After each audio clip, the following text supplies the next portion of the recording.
Hello, my name is Jason J. Rock Houston. You guys are listening to an interview being done tonight for Under Influence. My great pleasure to be speaking with guitar player Gerry Ganaden. And Gerry, you're a guitar player from LA-based Dokken Tribute Band. Back for the attack. How are you doing tonight?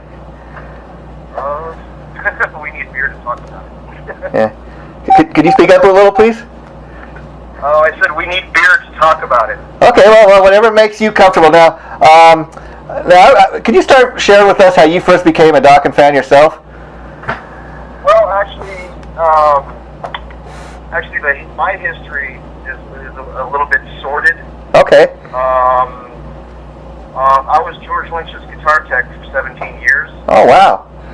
Yeah, and then prior to that, I met him when I was 19. Wow. That was 1982, 83. And do you remember how you first hooked up with the man? I mean, how did you come to work for him? He lived in my grandmother's neighborhood in Buena Park. Oh, wow. How exciting is that? I'm from Indianapolis, and I spent my summer vacations out here in Orange County, California. Wow. And, so I spent my summer vacations from when I was in late grade school all the way through my first year of college. Wow. And so so I was here. Wow. I was here in Orange County like 3 months a year. Okay. Basically my parents just loaded themselves on a plane and sent us to California every summer. Wow. And so it was a glorified summer camp. Wow. And during one of those summers, I was at the Buena Park Mall, and I was wearing a Judas Priest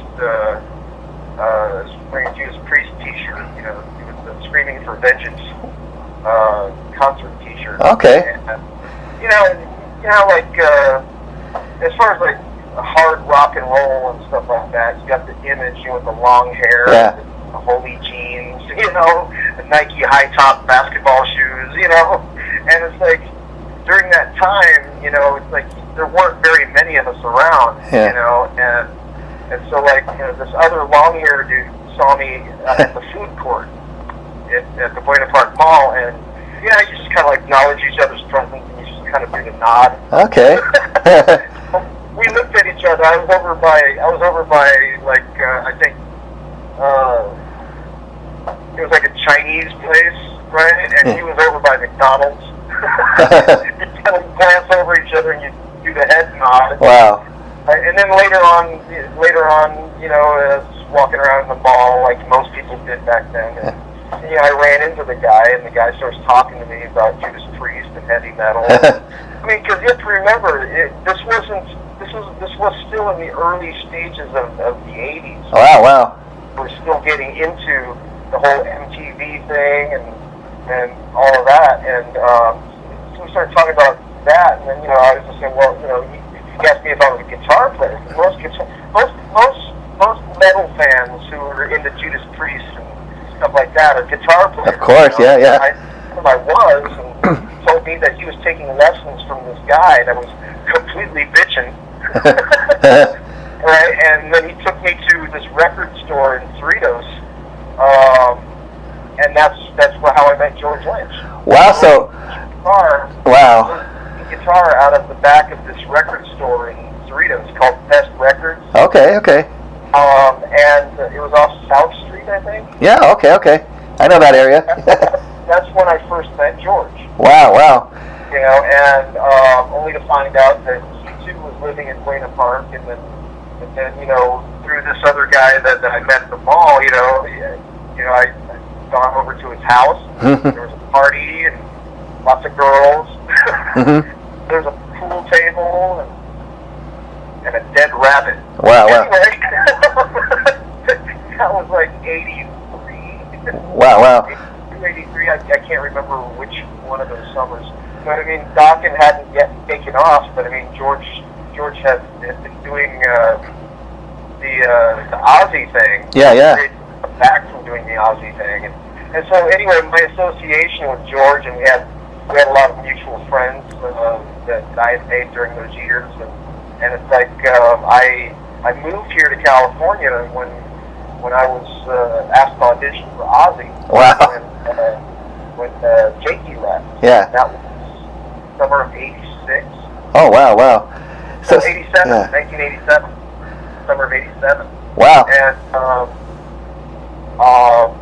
I obviously didn't get the gig, but I'd gotten called back like 2 or 3 times, but I could only get those callbacks if I was still here in California. Yeah. So I moved in at my grandma's house in Buena Park, and at that point, George had already moved on to living in Phoenix. Oh, okay. There was a suburb outside of Phoenix called Cave Creek, and I was still friends with all his old friends from the old neighborhood. And so it's like there was still that commonality, and keeping in touch all these years, and just basically being friends. Wow, wow. And jump fast forward to the '90s, and George at that point had already done the Lynch Mob and disbanded it. Then he reunited with Dokken. He got kicked out of Dokken in '97, and and it was during that time, that the internet was still in its infancy, and me and another buddy of mine decided to put together this monster called GeorgeLynch.com. Oh, okay. And so we started the website, and then I ended up moving back here to California to help take care of my parents, because they moved here to retire. Wow. And my mom had a stroke, and my dad was dealing with advanced diabetes. Oh, sorry to hear that. Well, the ironic thing there is that they were both retired medical doctors. Wow. And so I moved here to help take care of them, and like a month after I moved back here to Orange County,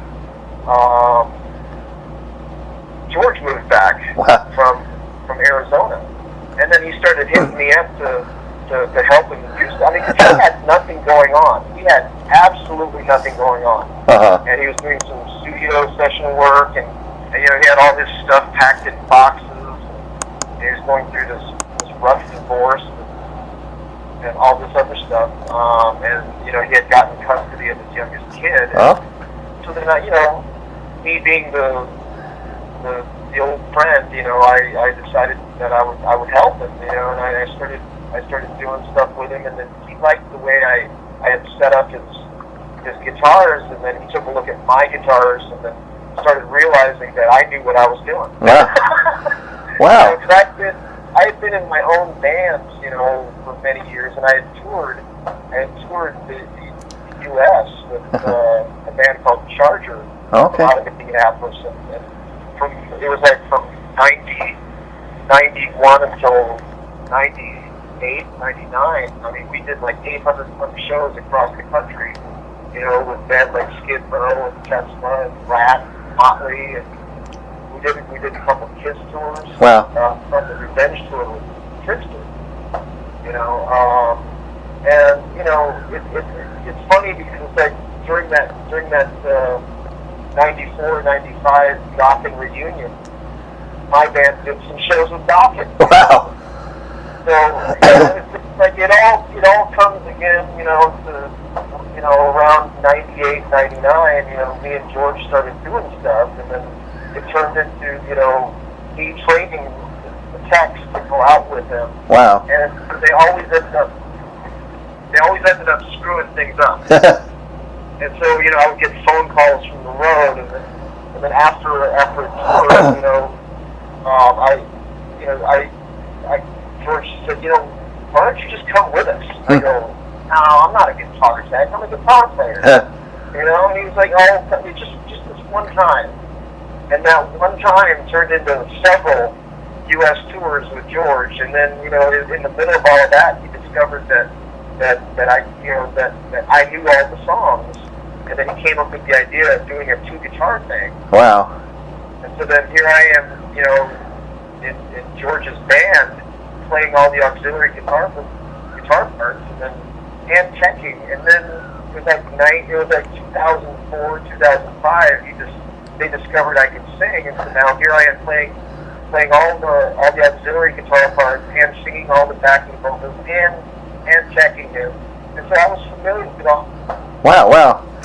That's an amazing story. I never knew this about you before. We did this interview tonight. You've got really a great story there, my friend. Now let me ask you, being a guy that's kind of had that dream himself of living the rock and roll dream, what was that like to have the opportunity to go play for tech for a famous guy like George? I mean, it must have been a great opportunity, and you get to see somebody else kind of living out the dream. I mean, like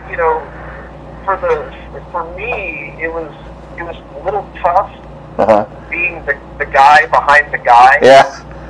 Because you're not getting all the accolades, all the credit that for being the glue that holds the band together. Yeah.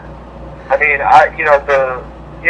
a lot of respects, during some of those road shows, some of those road tours, it's like you had drummers that came and went. I mean, working with guys like Vinny Appice and Patrick Johansson, guys like that, who are monster drummers, but it's like, they're walking into this completely blind to how, songs like Mr. Scary. Wow. It's a very convoluted song. It's like they look to me to guide them through it. Even though we would play like 30 some shows, that song, if you've never mastered it, you need some kind of guide. And so, during the live show, it's like there I am off the side of the stage, playing the auxiliary guitar part and doing the musical direction of the band while George is out front doing his showboating. Yeah, wow. Now let me ask you. At some point too, it's like bass players. I mean, because this was George Lynch. It wasn't renamed Lynch Mob again until 2008. So during the solo tours, it's like you had a revolving door of auxiliary band members. Yeah. And so at some point there was a point where a bass player was not available, and so I got elected to play bass. Yeah. Wow. So that's my association with the music, and then it's now cutting to the heart of this interview. This Dokken Tribute Band. There was a Dokken Tribute Band based out of Redondo Beach. Okay. And they were having problems with their guitar player. And the singer from that original band was a guy named Joe, and I don't remember anything else about him. But I mean, he hit me up about coming and trying out for it because he knew who I was, obviously. Yeah. Was this a band Tooth and Nail? I'm not sure. Okay. Yeah. I've never met this guy, and I was. It was like 2 years ago. Okay. I had already moved on from working with George. I mean, we still do stuff together here from time to time. Yeah. But I was having a little bit of problems dealing with some of the other people that George was working with, and so I had decided to bow out of continuing work with George, and so I took on a full-time job, and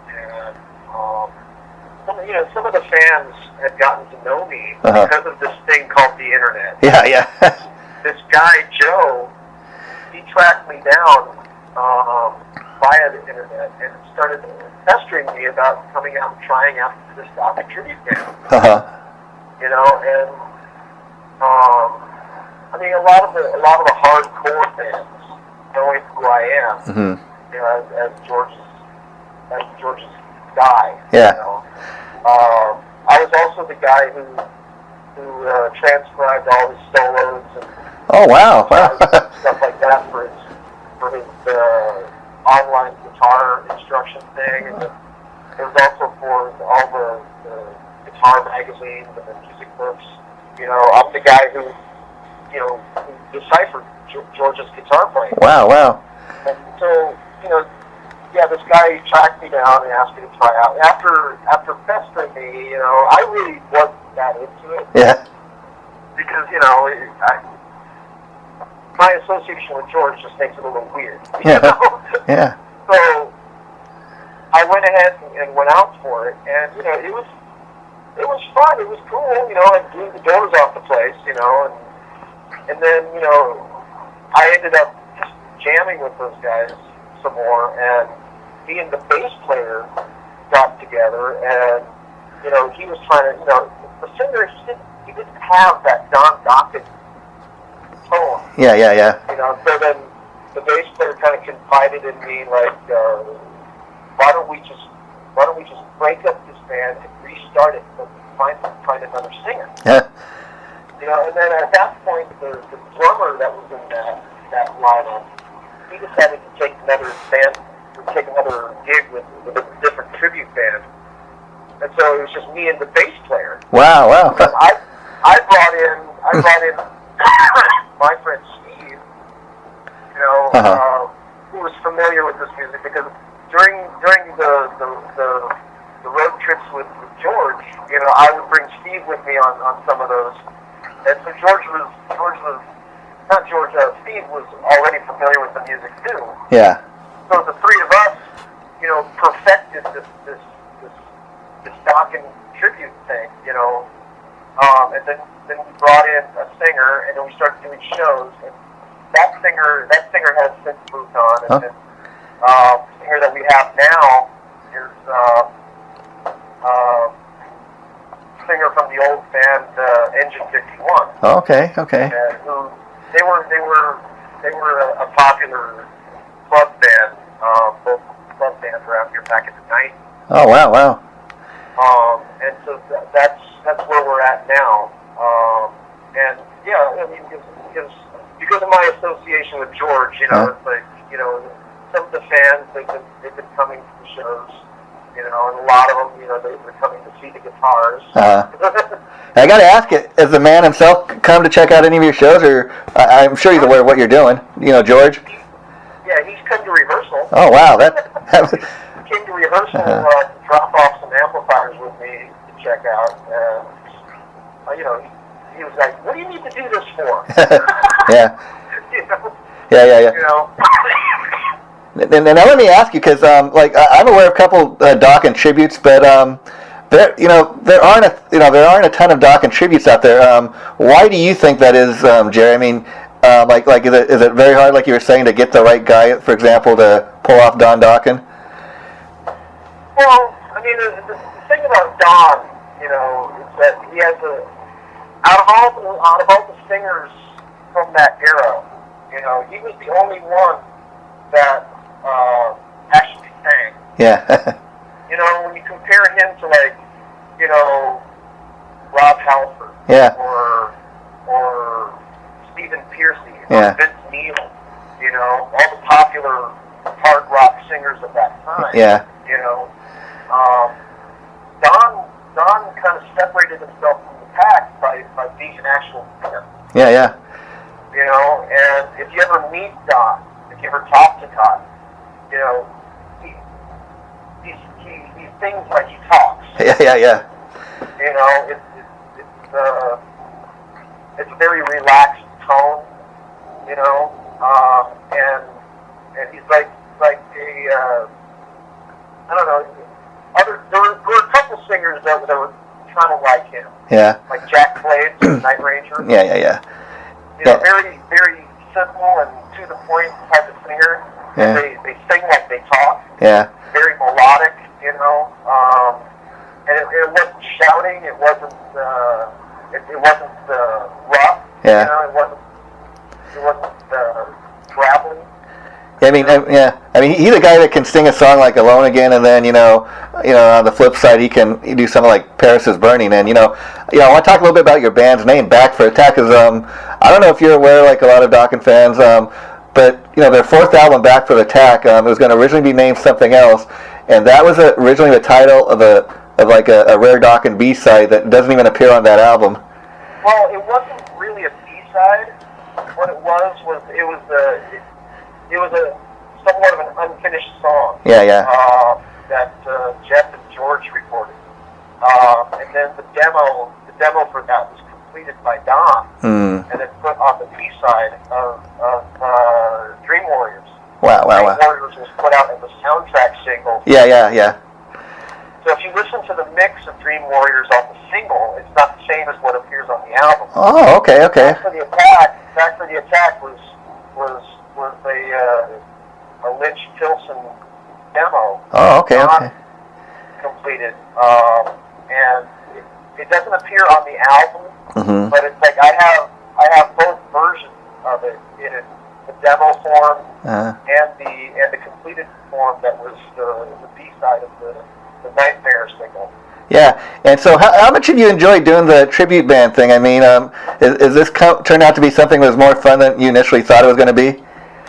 Well, it's great because it's like it's taken all the stuff that I had learned from playing with George. Yeah. You know, and then actually having been with him to play alongside him these same songs. I mean, when George set out to do the solo tours, yeah, you know, what the fans got was like 2 hours of the best of George Lynch. Yeah. Which so a large portion of the set list was Dokken songs. Yeah.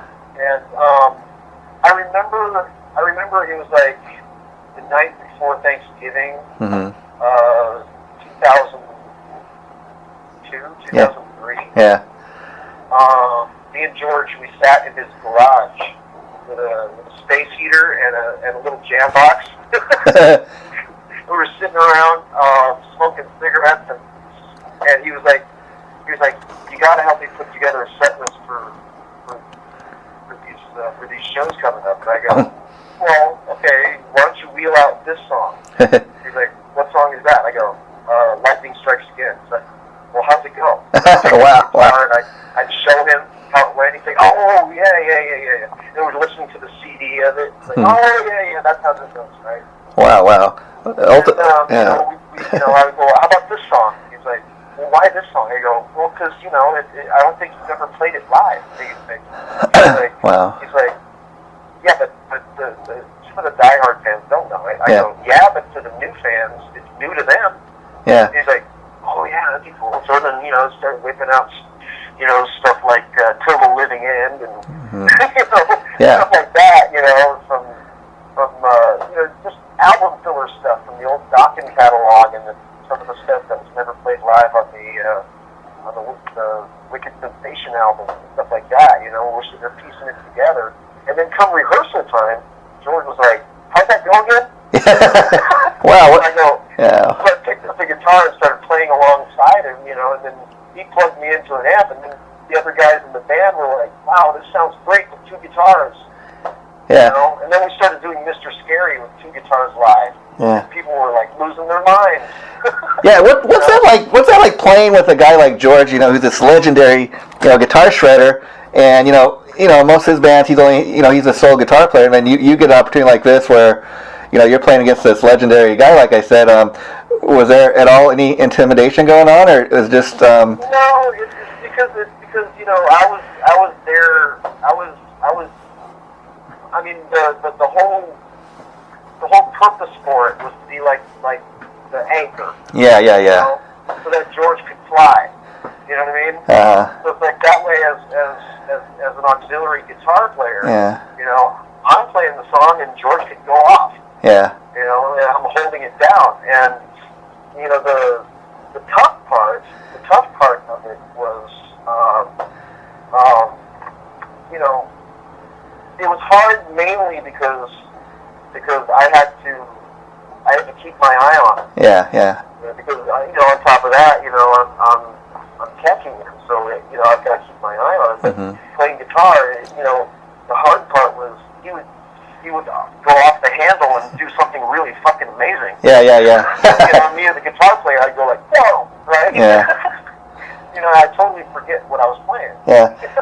Yeah, I imagine. And like you said, being at a Dokken Tribute Band, I think the cool thing about that is you kind of got a built-in audience. I mean, as a guy that probably done the original band thing for years, it's got to be great to, be able to have this band and you have people coming to the show. They already know what they're going to hear. They have a pretty good idea. Yeah. Well, I mean, just in general, it's like as far as my history with George. Yeah. It was an honor.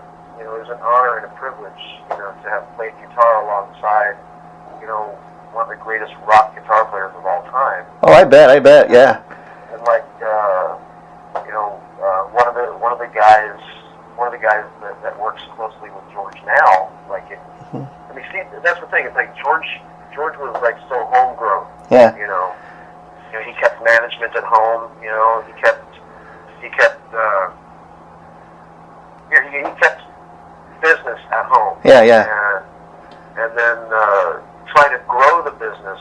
You know, he has since surrounded himself with a bunch of other, you know, like a marketing guy, manager now. You know, he's got a public relations person, a publicist. He's got all that stuff going on now. Yeah. And it's like one of those guys, you know, came up to me and said, like, this is a far cry from what you guys were doing 10 years ago. And I go, yeah, well, it's grown. And he's like, well, yeah, you helped grow it, you know. Yeah. A lot of this happened because of you. And I go, well, thanks. You know, but the one thing that you always have to remember is that you were privileged. Yeah. I go, how is it that I was privileged? Because like, you're the guitar player. You're the only guitar player that George would ever play guitar with. Yeah. Since you left, there has been no other. Yeah. Well, the only other one I'm aware of that he ever did anything with was Brian Tishy, who's basically known as a drummer. But like they put out a Lynch Mob Unplugged CD, and I know he played some additional guitar on that. But that's the only other time I know that George has ever played. See, I was there for that. Oh, really? Yeah, he did that because they were trying to be hippies, and they couldn't do drums. You know, a hippie couldn't do drums. Oh, wow. You know, and Tishy didn't bring any bongos or anything. Wow. Yeah, that was Stone Mountain? Yeah. Or something? Yeah, something like that. Yeah. It had 3 or 4 tracks on it only, but it was a cool little thing for what it was for the fans. But you know, I gotta tell people, you know, I've never met the man himself personally, but I've had a chance to interview him about 2 or 3 times, and I always found him to be really, you know, friendly and down to earth, and he comes across as very well spoken, you know. Yeah, but he tells a lot of tall stories. Okay. Yeah. I mean, he's like that grandpa. Yeah. That tells these ridiculously hilarious stories, but when he tells it, right? Yeah. Because there's a level of consistency to the story. Yeah. Right. When he tells the story, and then I hear him tell the story again. Yeah. And then I'll hear him tell the story again to another person. Yeah, because right? There has to be an element of truth to him. Yeah. As ridiculous as some of his stories are, I mean, I won't get into any of them. Yeah, I hear you. It's like, yeah, I mean, like, you know, he tells a lot of tall stories. I mean, there are times when you can get stuck in his house. Yeah. Because it's become story time. Yeah. I mean, like I said, a few times I've talked to him, that's one of the things I really picked up on. I mean, he's such a great, I don't want to say storyteller, but, you know, when he's talking to you, you really get into what he's saying, and it's almost like, oh, man, you know, time is going by, but, man, I'm really into what this guy's saying. And like I said, he comes across as really well spoken, which is kind of interesting because he has this reputation by some being difficult to get along with. But I've never seen that side. I can tell people, you know. I've seen it. Yeah. And so, were you there for any of the legendary Don and George, spats? I saw one. Okay, yeah. We don't have to go into the details if you don't want to understand. Yeah. I mean, I saw one. Yeah. But, you know, and then that was like 30-some years ago, and I just happened to be in the same room. Yeah. You know, and but it's you know, it just I don't know if you could say it's coincidental or ironic. Yeah. You know, ironic would be opposite. Yeah. Right. Well, I have a degree in journalism. Yeah. So. And I mean, words do kind of get to me from time to time. Yeah, I mean, I think Dokken's Dokken's a very interesting. Yeah. Well, see, in 2009, we went out and did some shows with Dokken. Yeah. So it was Lynch Mob and Dokken on the same bill. Wow. You know, Yeah. I mean, a lot of people don't remember that for some reason, but it's like it happened. Yeah. You know, and you know we were off and around, you know, doing like House of Blues in Hollywood, did House of Blues in San Diego, did House of Blues here in Anaheim, you know. So it's Lynch Mob and Dokken, and that's when we called up Jeff. Okay. To come out and you know, because Mick is you know on contract with Dokken. Yeah. You know? And so Mick was already there, and you know, you had George and Lynch Mob opening the show, and then, you know, you had Don. Wow. So it was Thanksgiving weekend, and we called Jeff, and Jeff came out, and bam, you had Dokken on stage. Yeah. That's encore. Now I got it. Dokken that we know. Yeah. But you know, having spent some time with Don during that time, you know, with the mythical battle between Don and George, like, you know, I can see Don's side of it. Yeah. You know, having spent some time with him and just talking, and you know, just hanging out, you know, and it's like I could see Don, you know, and his side of things, and having spent years with George, I could see George's side. Yeah. You know, but you know, as they're in the middle of this stages in their careers, as everybody's getting older. Yeah. You know, it's like, you know, I think the right thing to do, not necessarily for the fans, even just for their retirement, would be to just do it. Yeah, the thing about George is he doesn't seem to be slowing down. He works out. He looks, you know, he doesn't look his actual age. You know, I got to give the guy credit, and he can still shred with the best of them. I mean, you know, and the thing is, I got to ask you, as a fan and somebody that's worked closely with him, what do you think of what he's done with Lynch Mob? Because I think it's really great that him and Oni are back together. I think I'm the last person to ask. To ask. The reason why is because of that whole thing. That's why I left. Oh, I hear you.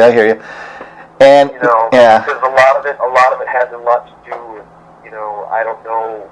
I mean, I perceived it differently. I mean, part of my responsibilities as a friend, right? Yeah. Outside of being an employee. Yeah, I hear you. Being George's sole employee all during those years. You know, I took it upon myself to take on the responsibility of also looking after his best interests. Mm-hmm. And you know, I think he could have gone in a different direction. Yeah. If he would have just stayed George Lynch. You know, because Lynch Mob is the name. You know, along with the name comes ownership. Yeah. And then you have to question who owns that name. Yeah. I mean, look to what's going on right now with Rat. Oh, that's just totally ridiculous. I mean, but see, it all comes down to the ownership of the name. Yeah. See, and then also Kiss. Yeah. You see what I'm saying? Yeah. So I mean, I'm not gonna get into it. I hear you. But it's like you know, with what George has going on right now, you know, I'd just like to see him, you know, at one point before it's all over, you know, do the Dokken thing. Yeah. Not necessarily for the fans, but for him. To at least do it for his retirement. Yeah, it'd be a great way too to wrap up their careers. You know, kind of like what Motley Crue did. You know, we want to go out on top, or we want. Yeah. You know. But I mean, like something that's anticipated. Yeah. And I'm pretty sure that the more there's fan anticipation, while people still care. Because as far as talent, there's no question what a talented player George is. But I think the thing too is, like you're kind of saying, you know, he's got his hands in more than one project. He's got like 3 or 4 different projects going on at one time, and you know, that's a great thing to have all these different outlets. But I think it's kind of at least fans asking, okay, what band is he actually in, or you know, what's going on? Well, I mean, what people forget is that he's a very eclectic player. Yeah. You know, and that's the mark of a good musician. Mm-hmm. You know, he's a very eclectic player. Mm-hmm. And you know, to have this hyper his guitar playing, you know, all those years, it's like, and to be playing his material. Yeah. That's the thing. It's like I transcribed all that shit, but I never actually had to play it Yeah. till now. Yeah. You know, and so you know, it's like you know, seeing what he can do with this vast Mm-hmm. musical vocabulary. That's what keeps him going. Simply because he can adapt. You know, Yeah. he can adapt to any situation. Dude, I saw him with the Luther Vandross Orchestra. Oh wow! Wow. Okay, we had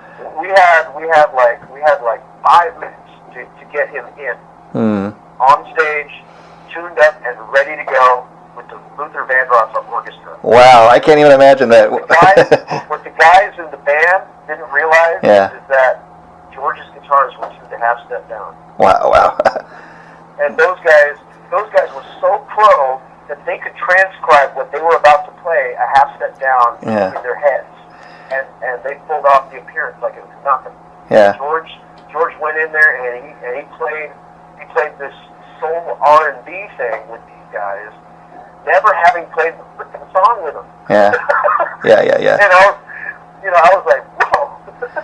Yeah, you know, just before we wrap this up, I got to tell you, Gerry, you know, this has turned out to be a really great interview. I had no idea about any of this before I talked to you tonight, but I think what makes cool about you being in this Dokken Tribute Band Back for the Attack is, like some of your friends said, is, you know, you've had the opportunity to live all these years, you know, working in these different capacities with George, and now kind of like passing the baton, you're now playing these songs that he made famous and reminding people of, you know, just all these great Dokken tunes. I mean, when you guys go and play a Back for Attack show, I mean, you must see people sing along word for word all these, you know, classic rock songs. Yeah, I mean, with some of the compliments that we've got were a lot of it. I mean, there was one guy that I'd never met before or anything. He walked away from it and he just stopped me and said, like, dude, that was just like seeing Dokken. Yeah. You know, and I'm like, well, I'm glad you enjoyed it, you know, because that's what makes it worthwhile. It's like you know, a lot of people would like to question if there's really a need for a Dokken tribute band. Yeah, I think there is. See, the cool thing to me about it, you know, that's one reason I got to tell you that I contacted you originally, because I thought, well, I'm aware of, like, there's a Mr. Scary, I think, out of Las Vegas. There are not a truckload of Dokken tribute bands. I mean, there's thousands of Kiss and AC/DC and Led Zeppelin tributes, but you know, you got to have some pretty special to offer, I think, if you're going to do one of those bands, you know, because the cream kind of rises to the top, if you will. And I think being a Dokken tribute, in fact, there's not half a dozen of those out there. You get people a little something special to come and see. Yeah, well, if anything, proof is in the pudding when there are people there to see it. Yeah. You know, and so for anybody to question if there was ever a need for a Dokken tribute band, it's like people are coming because, you know, you have to remember, this is L.A. Yeah. You know, this was the home of that kind of music, and you know, a lot of people miss it. Yeah. So to be able to go out and see it live in that kind of an intimate setting, as opposed to, you know, because I mean, you know, Dokken still tours and Dokken still does shows, but it's like, you know, you have to go to the Civic Center and park your car for $20, and then buy a Coke for $15. Yeah. You know, whereas this, you're going to their neighborhood hangout and their communities around here that we're playing in, and they can have a beer and hang out and sing along and rock out. Yeah. And it's old school, and then, you know, for this to be Orange County, you know, I mean, this was George, Jeff, and Nick's stomping ground. Yeah. And to have taken this tribute band from what it originally was when I got that phone call from that guy Joe. Yeah. You know, and having taken it this far, you know, and having it grow into something that has actually become somewhat of a well-oiled machine. Yeah. You know. And yeah, I gotta share with you too. You know, part of the reason you might be wondering, you know, why am I interested in interviewing guys that play in tribute bands is I've been to several tribute shows myself, you know, Jerry, and I've never really seen a bad tribute show. I mean, I'm sure they're out there, but I've enjoyed it. I tell people I like to call it rock and roll theater because most of these tribute bands, they not only, you know, are playing the songs, because to me that's just a cover band, but they actually, a lot of them get, you know, dressed up like the part, which I got to ask a little bit. I see there's, you know, a couple pictures of your singer, and he looks pretty dead on like Don, but there's not a lot of pictures of the rest of you guys. The rest of you dress up, you know, like, do you kind of try to dress the part of George, or? Well, I mean, like, okay, for example, you know, I'm Filipino. Yeah. Oh, okay. I am hardly Irish American. I hear you. Okay. But it's like, you know, you again, you know, having been around George and everything, you get the mannerisms down, and then of course, like I said, a lot of these fans that are coming to the shows, they're hardcore Lynch, you know, Lynchaholics. You know, they're coming to see the guitars. Yeah. You know, so it's like, as far as my costume goes, yeah, I have the hair, I have the clothes, but it's like, it's the guitars, dude. Okay. I have the Bones guitar going on, I have Tiger going on, I have Kamikaze going on, and I play all three of those during the course of the shows. And there's other guitars in the arsenal that I have yet to bring out. But those are the main ones that these Lynch fans want to see when they come see us play. And let me ask you, do you go and purchase these guitars, like, you know, they're like, you know, what George would buy himself, or these guitars you custom make? Well, these are guitars that have come through the pipeline from like, you know, custom builders. Oh, cool. That me and George had met, and I mean, the guy who made the neck that's currently on George's Tiger guitar, also made the neck that's on my Tiger guitar, for example. Yeah, you know, because I remember, like, I think it was in Guitar World or one of those guitar magazines a couple years ago. I remember seeing where, you know, George had an ad for something where he would custom make a lot of his guitars. So I imagine that was something else that you were really involved with back in the day. Well, I have a couple of those. Okay. I mean, like the carved Tiger. Yeah. That carved burnt Tiger that George has been making, and then.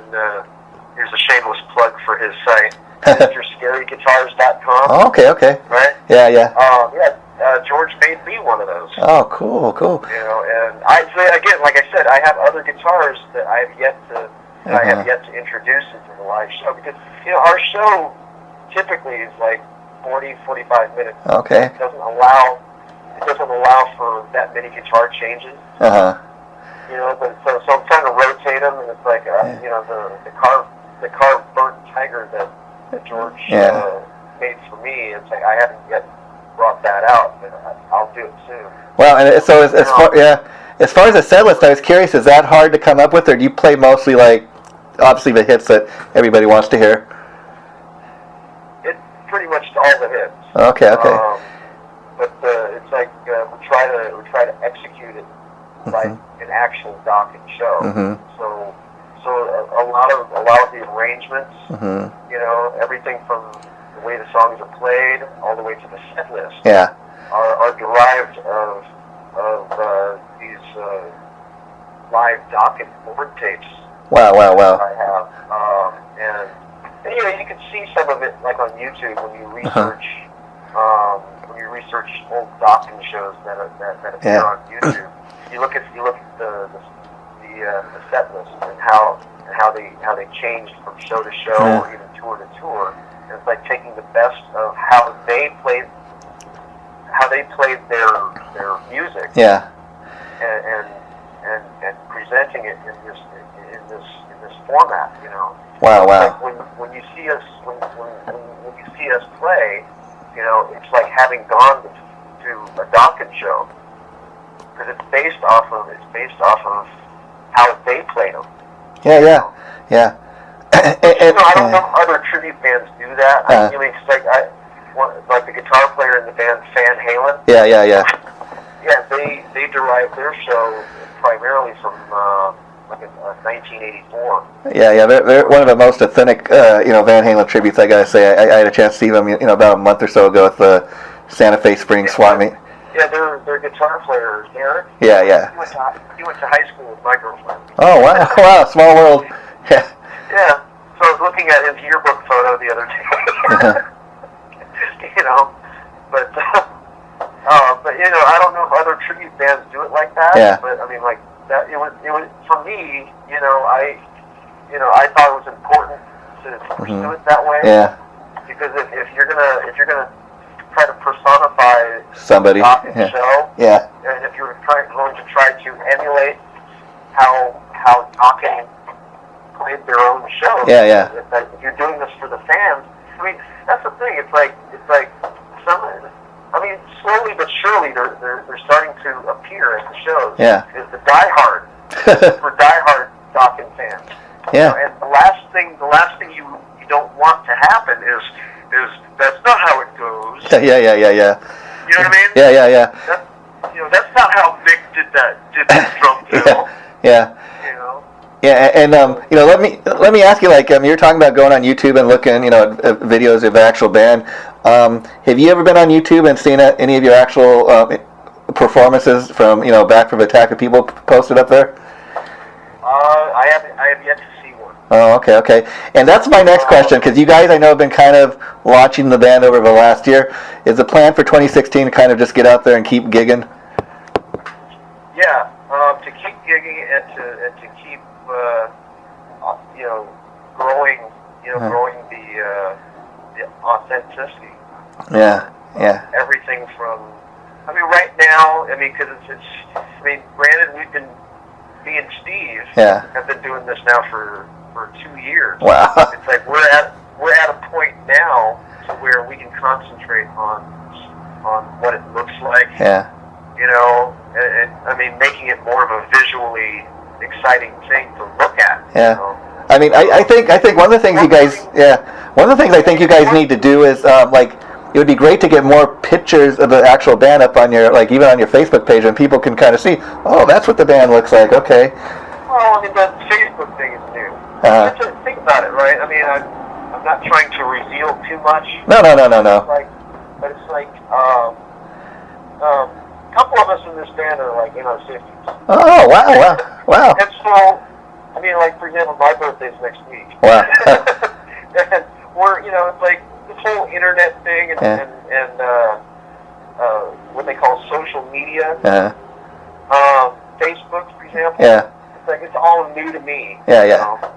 But one of the other guys in the band, he's commandeering the whole Facebook thing. Oh, okay. That and it's like me, I'm old school. I'm like, hey, I'm a guitar player in a rock band. Just tell me where I'm supposed to be, when I'm supposed to be there, and I'll plug in and go. Oh, I love that attitude, because I got to tell you, one thing that kind of really popped in my mind when I came across you guys' Facebook page, besides the fact you guys are a Dokken Tribute, is I thought, wow, like a lot of tribute bands, okay, they're not plastering a ton of photos, but that kind of like back in the day with Kiss, when nobody knew what they looked like. I thought, okay, that kind of giving people a mystique about the band, whereas like you're saying, if somebody wants to see what the band's about, come see the live show. Well, it's funny that you bring that up, though, because again, bringing it back to old school, especially here in the LA area, that's how you did it. Yeah. Because it's like, if you overexpose yourself,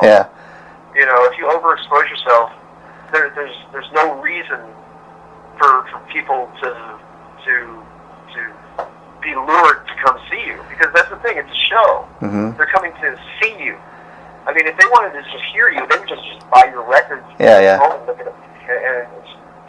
Yeah, because one thing I'll say, you guys got some great looking banners for your shows and that up on the Facebook page, and who's ever designing those, you guys are they're doing a great bang up job. Now I know you guys have a show coming up tomorrow, so I'm not going to keep you much longer. But very last thing I want to ask for, we wrap this up for tonight, Gerry, is I have to ask, what is your all-time favorite Dokken album? For me? Yeah, like you had to pick one and say, put this album on. This will give you an idea what Dokken is all about. If you've never heard them.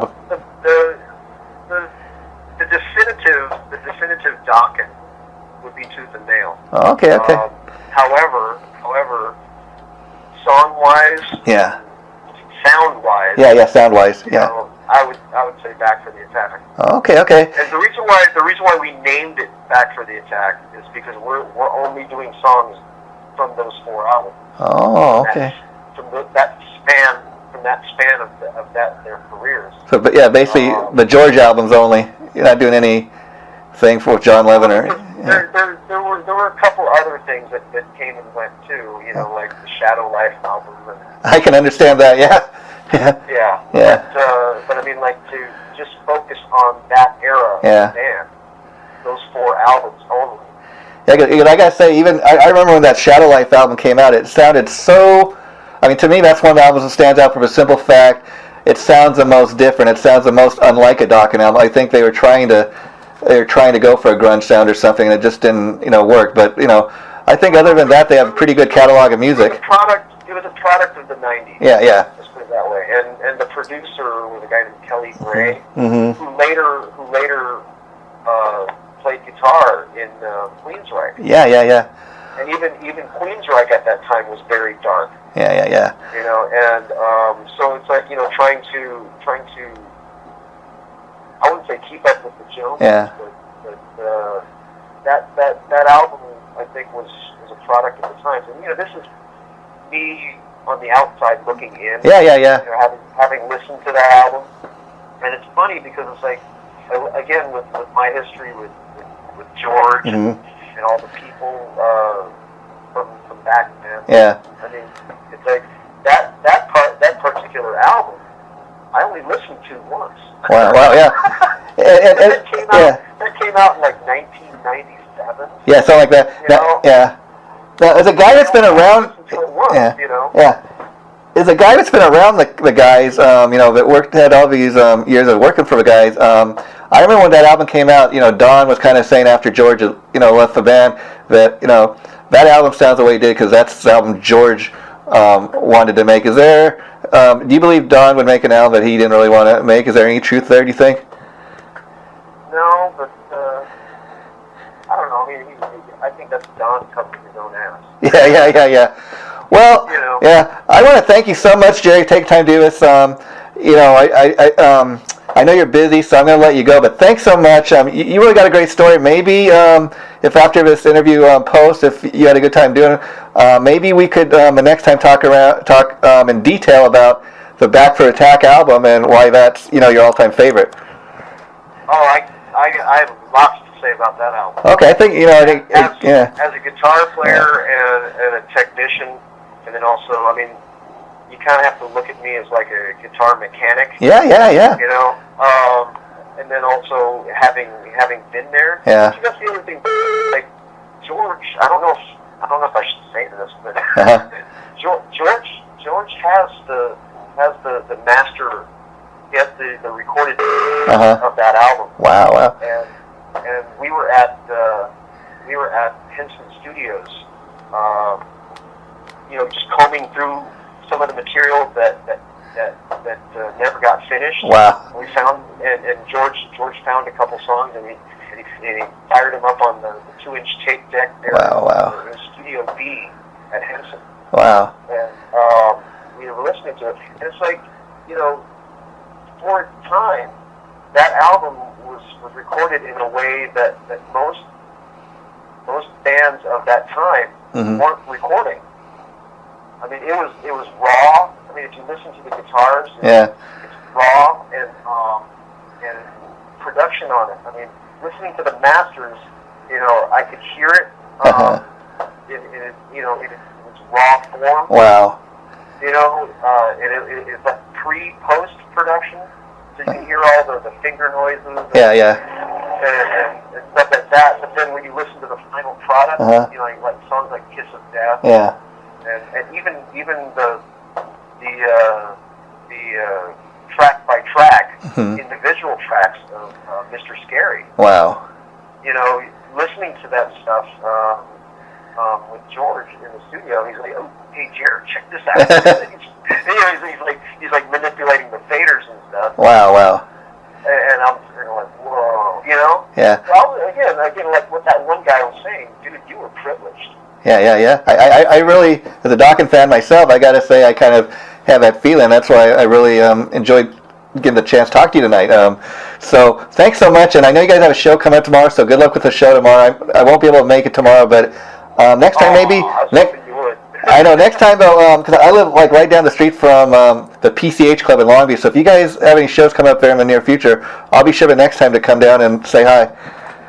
Okay, well, yeah, I mean, I'll send you an invite for sure. Okay, we'll definitely keep in touch. And you do so, my friend as well, and anytime you need any help just getting the word out about that band, please feel free, and I'll do what I can. Okay, yeah, I got your number.